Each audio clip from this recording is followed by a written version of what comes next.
Olá, começa agora o programa Trabalhador em Foco, esse programa que é uma realização do Movimento Sindical de Petrópolis, através da união de diversos sindicatos, que fazem com que eu tenha a oportunidade de levar para você de casa informações precisas e relevantes sobre o dia a dia de todos nós trabalhadores. No programa de hoje, a gente vai falar de uma parcela da sociedade, uma grande parcela da sociedade, uma crescente parcela da sociedade, que é a terceira idade. E a gente vai falar sobre trabalho na terceira idade, envelhecimento e produtividade. Vamos conversar hoje com Pedro Paulo Azevedo, que é psicanalista. Oi, olá, Pedro Paulo, boa noite. A gente está gravando à noite, mas o programa vai ser veiculado aí na grade da TV Petrópolis. Então, boa noite, bom dia, boa tarde, aonde chegar o ouvido do telespectador. Tudo de bom, Carlos? Feliz de estar aqui com vocês de novo. A gente agradece imensamente sua disponibilidade de tempo para a gente falar um pouquinho sobre a ordem das questões emocionais na terceira idade. Afinal de contas, muito se fala sobre as questões legais, sobre a questão da continuidade do trabalho, mas afinal de contas, o que significa isso de uma forma geral para esse cidadão? Mas vamos começar pelo básico. Queria que você falasse um pouquinho para a gente o que é a terceira idade de fato. Então, na realidade, de uma forma simples, é a fase que vem após a fase adulta, né? Depois da adultidade, você teria a terceira idade. Isso de uma maneira bastante simples, né? O termo terceira idade, Carla, ele foi criado na França, em 1962.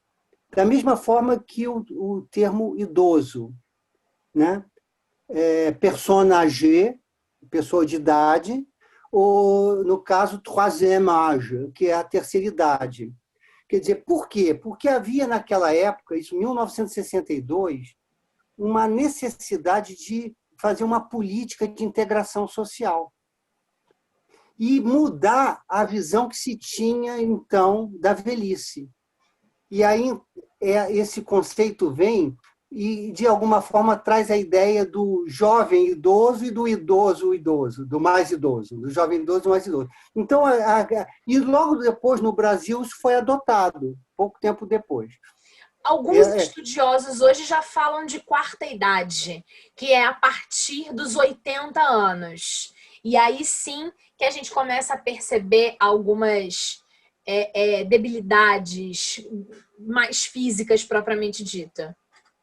Exatamente. Essa é uma questão que eu acho que no decorrer da entrevista, com as perguntas que você puder trazer, e eu, de certa forma, aproveitar para trazer uma luz, vou abordar. Por quê? Porque é como se fosse uma faca de dois gumes. Tá? Porque é evidente, por exemplo, a Itália, oficialmente, idoso é 75 anos. Eles adiaram para 10 anos, né, que os países da Europa, em geral, 65, a gente pode falar a partir de 60 anos aqui, né? Isso, Mas o Brasil é a partir de 60. E a Itália oficialmente é 70 anos. A Sociedade Italiana de Gerontologia ou Geriatria, né, existe o Roberto Bonarotti, que ele vai falar exatamente sobre que hoje um idoso de 75 anos, né, tem muitas vezes, um homem de 65 anos tem muitas vezes a capacidade física e psíquica de uma pessoa de 40 a 45 anos. Então, isso mudou muito. E ele propôs isso e, oficialmente, hoje, um idoso na Itália é considerado que é um país onde há uma longevidade enorme, né? Eis aí até o problema que houve com a Covid, porque eram muitos idosos. Sim. Então, é um país extremamente longevo. E aí, então, nesse sentido, então o idoso é aos 75 anos. Mas isso não quer dizer que você se utilize desse incremento para poder ceifar o benefício. E é isso que a gente vai ver no decorrer da nossa conversa, tá? É verdade. Espero poder esclarecer. Como é que a as pessoas estão envelhecendo no nosso país, na sua opinião, no que diz respeito às questões de ordem biológica, mas também com relação às questões de ordem emocional? Afinal de contas, você é psicanalista e tem um parâmetro dessas emoções. Então, eu acho que essa questão ela não tem uma resposta só, Claro. porque existem diversos idosos e diversas circunstâncias desses idosos. No nosso caso, diversos Brasis. Fato. Então, penso que o envelhecimento de uma grande parcela de cidadãos no país não vem sendo boa, eu diria precária até, né? No entanto, há segmentos mais bem aquinhoados, que têm mais recursos, que pela facilidade da informação, pelo que vem se adquirindo, porque você tem a ideia da terceira idade, o conceito de terceira idade, traz a ideia de uma melhor qualidade de vida, onde Ou você tem deveria. cuidados de saúde mais amplos, né? Mental e físico, como atividade física regular, atividade esportiva, cultural, social. Esse é o conceito, o cerne do conceito de terceira idade, que seria uma pessoa que está inserida dentro do campo cultural, social, enfim.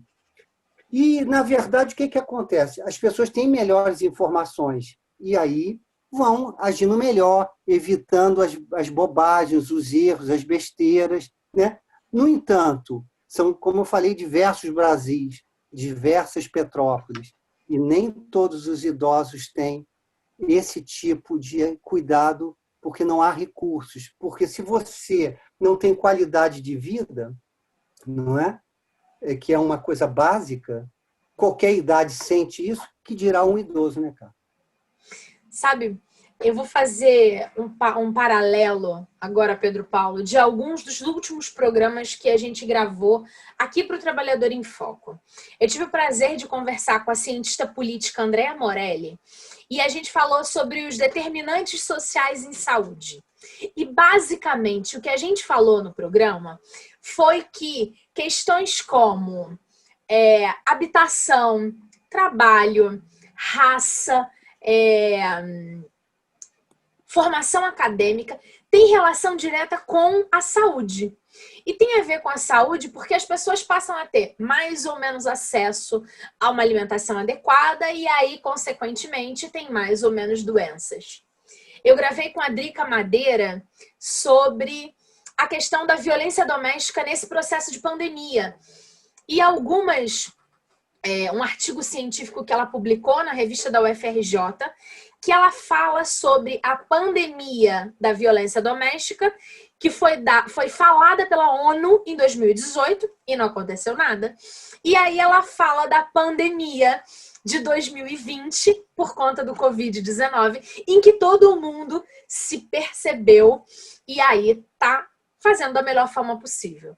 E a Drica falou que a grande questão da violência contra a mulher, que com o tempo talvez comece a mudar de nome para violência de gênero, na verdade, uma questão muito de ordem social. Porque por mais que toda mulher apanhe ou possa vir a apanhar, em via de regra não existe essa separação entre mulheres brancas e ricas, pretas ou de comunidade e tal, todas elas apanham em alguma escala. No final das contas, o feminicídio ainda está mais estabelecido nas mulheres pretas, pobres e de comunidade. E aí a gente volta, juntando esses três programas, um sobre determinantes sociais, o outro sobre violência doméstica, e a gente aqui falando de terceira idade, no final das contas, o que eu venho fazendo enquanto produtora e apresentadora do programa Trabalhador em Foco, e o que e aí talvez você me ajude a concluir, é que a gente está falando que as questões de ordem social, elas vão afetando as pessoas na sua saúde, as pessoas nas questões dos hábitos com a violência, na terceira idade. O que a gente tem é um problema político-social relacionado a não resolver essa questão da diferença entre todos nós com relação às classes sociais, ao que nós temos e somos. É um pouco disso, né? Sim, esse recorte, a despeito de ter sido bem amplo, ele é interessante. Por quê? A gente poderia pensar que o envelhecimento é um processo natural. Sim, A gente envelhece à medida que vive, sim. certo? Então, a gente poderia imaginar, e eu acho que essa é a questão, que esse processo de envelhecimento ele vai se dar independente se a pessoa tem problemas de saúde ou dos seus hábitos. Ele vai se dar, perfeito? Então, a gente Automaticamente, automaticamente. Então, o para que todos de forma acontece? igual. A maneira como o sujeito envelheceu foi a maneira como ele viveu. Uma mulher que, que viveu sob o impacto da violência, é evidente que ela envelheceu de uma maneira diferente do que uma outra que não passou por isso. Não é isso que você estaria trazendo É, com esse tipo de recorte? Então, é como isso. as pessoas. E tem a ver com a Então, como. questão de ordem social. Porque você Isso. falou Então, muitíssimo bem que idosos envelhecem de formas diferentes, porque têm vidas diferentes e aí percebem as coisas de forma diferente. exatamente. Por quê? O que a gente não pode imaginar é que você tem uma categoria como se fosse uma coisa só, né? Porque existem aspectos que são, inclusive, subjetivos, psicológicos e culturais. Cada cultura, como lida com seus idosos. Não é? Então, sem dúvida nenhuma, esse processo de envelhecer espelha muito isso que você falou da cultura e da maneira como esse idoso está inserido nisso que você chamou de recorte sociocultural, sem dúvida. Esse marco de uma sociedade, das suas políticas sociais e culturais, tem uma relação muito próxima com o cotidiano do bem-estar físico e psíquico desse idoso. Quando a gente fala em idosos, existem várias leituras, né? E aí a gente fica sempre pensando, quando a gente está aqui no Trabalhador em Foco, a gente fala muito sobre a aposentadoria. Chegou aquele momento em que aquele trabalhador, por ter trabalhado X anos, consegue a sua aposentadoria, ou deveria conseguir. Só que esse valor já não é mais suficiente na maior parte das vezes. E aí existe um contraponto emocional que a gente pode falar, que é a relação do envelhecimento com a produtividade. Você acha que os idosos estão emocionalmente aptos para se perceberem não mais produtivos? Esse é um momento difícil. É incrível, né? Porque o desafio de ter aceito esse teu convite da produção do programa para isso é exatamente a complexidade disso tudo. Eu acho que é importante a gente ter em mente duas coisas que que estão sempre em jogo. Quer dizer, quando é que o sujeito ainda se sente produtivo ou não? Quando é que ele está com essa capacidade ou não? Então, eu penso que a primeira coisa é a gente separar produtividade de produtivismo. Vai lá. Quer dizer, produtivismo seria, na verdade, a ideia do poder do produto.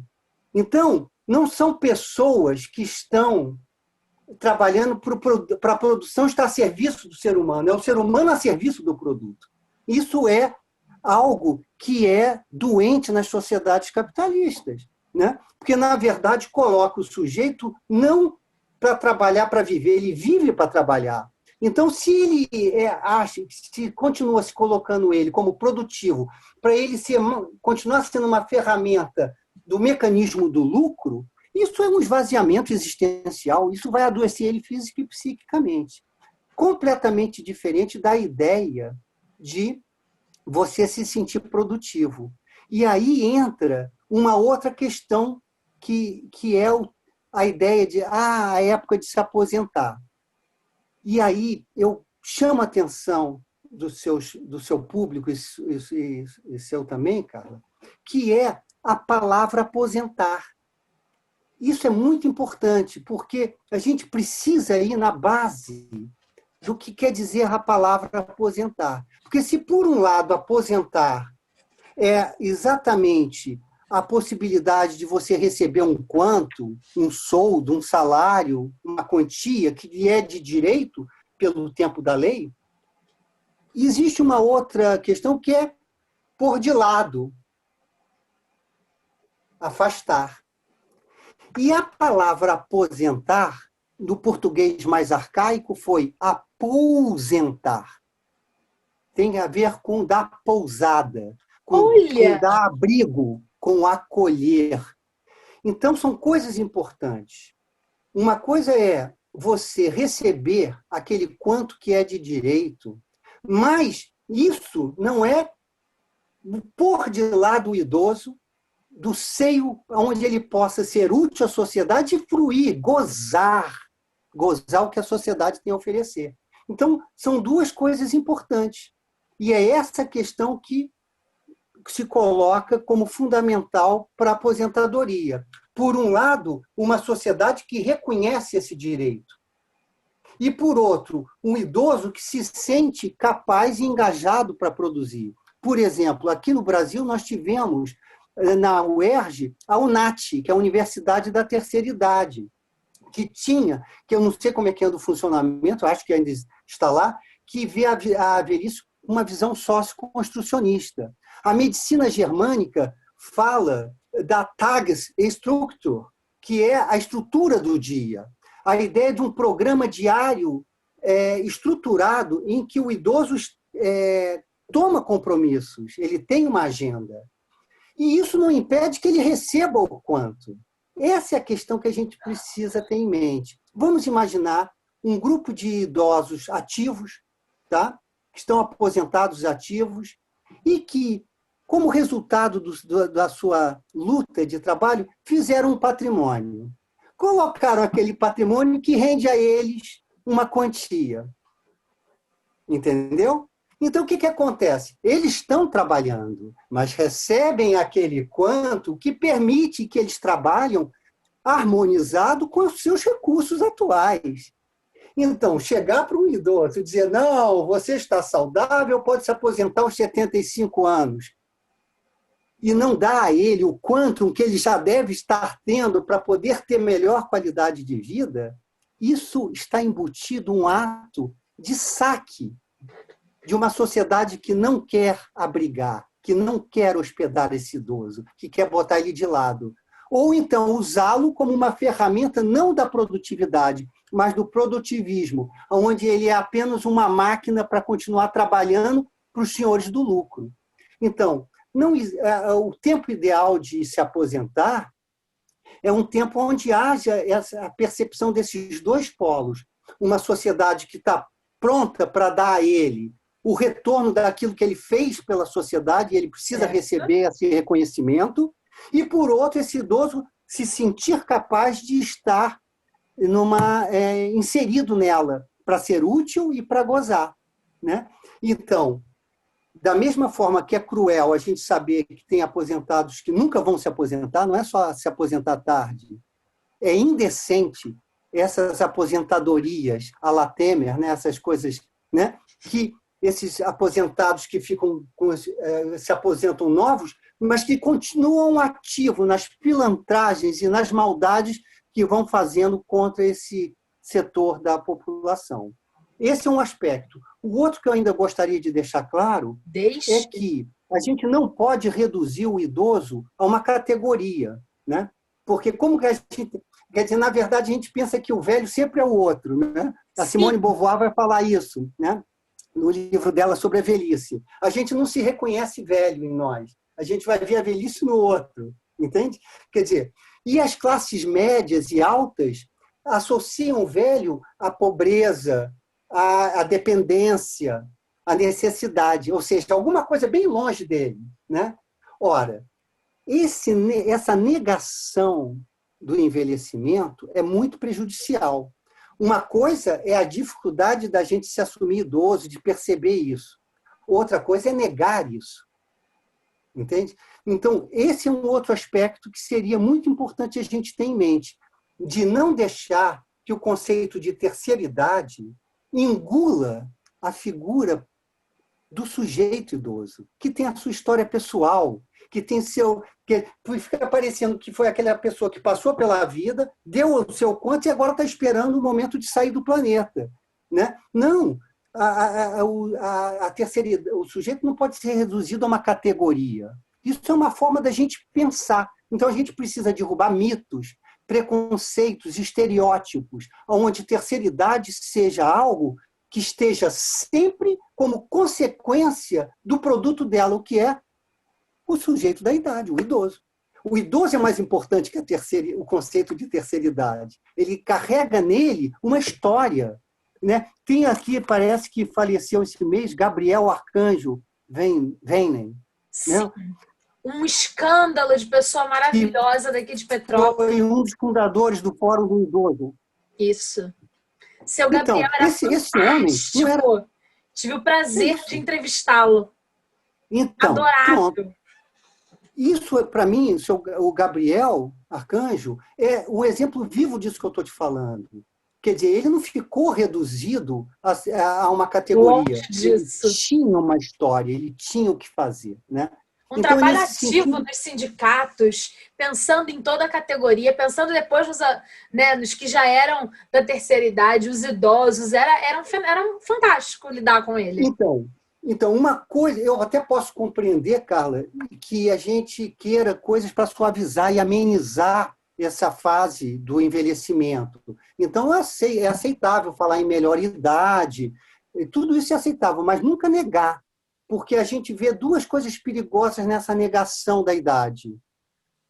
Uma é uma juventude que envelhece antes do tempo, porque se torna perversa, porque ela não honra seus ancestrais. Ela vê o idoso como alguém que tem que ficar fora do campo social. Isso, uma sociedade que não tem seus idosos no meio dela, se torna antiética e violenta.